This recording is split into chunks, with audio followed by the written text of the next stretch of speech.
You're so. transferring wisdom and knowledge based off Yeah. experience, not just textbooks. There's a really good and sometimes painful story that got us to where we are. The only thing I was clear about was the next thing I do, my success or my failure will depend on me.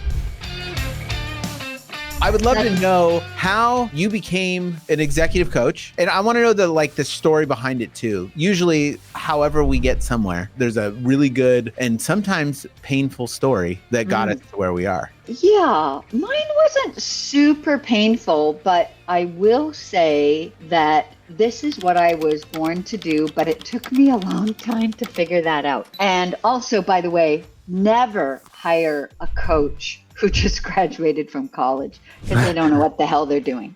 That's a personal opinion, but I don't know if you can coach under 40. I might get in trouble for saying that, but Well, I mean, I think that there's a lot of experience that goes into it, Yeah, right? Like, I mean, think you're so. transferring wisdom and knowledge based off experience, not just textbooks. And so, I agree.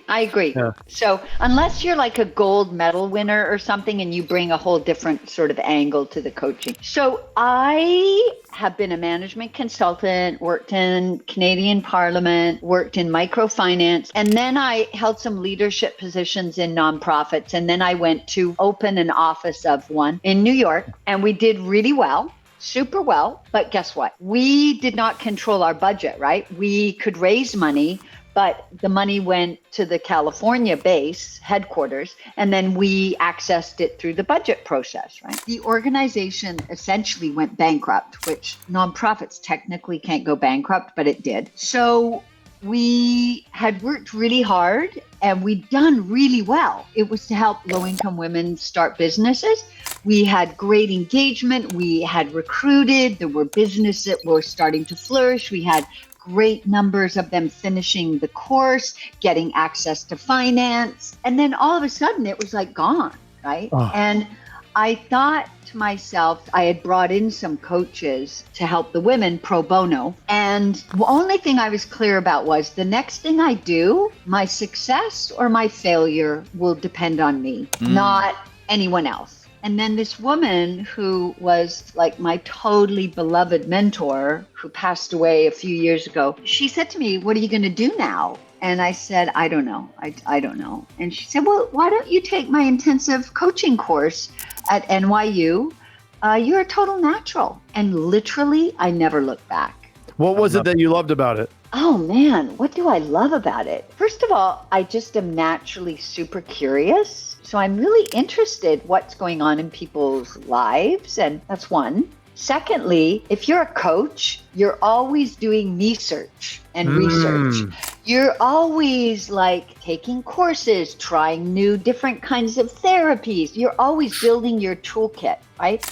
Yeah. I love that. It's like your own personal self-improvement plan, because you got to be your best to show up your best for your clients. I love the diversity of clients, issues, sectors, you name it. I love the flexibility. And one of my core values is in service of, and right now, the way that value is activated is I am in service of helping my clients to thrive and flourish. So you're an executive coach, and we have a few topics that are so relatable for insurance agents. We love talking about these things because we know that if we can move our teams, they're the ones that do basically everything in the office for us. So important to be a strong leader. But what I love is that you have expertise in harnessing focus with ADHD, which is awesome because that is Craig and I. We both have ADHD. Do you have adult diagnoses? I do. ADHD, C, the big one. Yeah, that has all the problems. I was not officially diagnosed by someone when I was young, but then my son was recently, and they're like, yeah, you definitely apple doesn't fall far from the tree. Yeah, that's actually how I found out. My son was diagnosed, and I was like, wow, that really sounds like me. Yeah, yeah, exactly. I will say this is like a little plug for my vanity project. Antonia Bowring, one word, 963 on TikTok.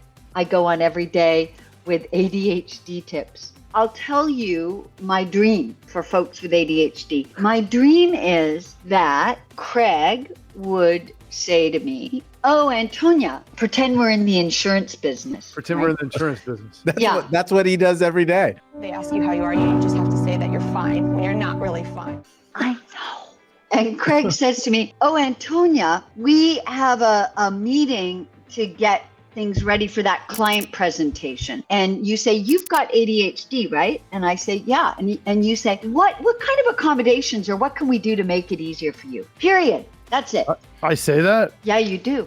Yeah. And Who I says that say, to me? well, you know what, Craig? If you can record what you want tomorrow on your phone, I'm a really big auditory learner. That would be super helpful to me versus sending it by email. Or could you get me the documents a little bit early because I run them through a transcription so I can hear them? Like whatever. Or, hey, don't worry if I get up and walk around.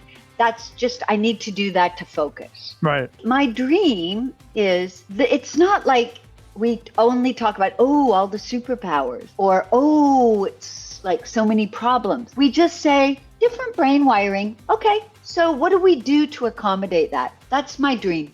Right.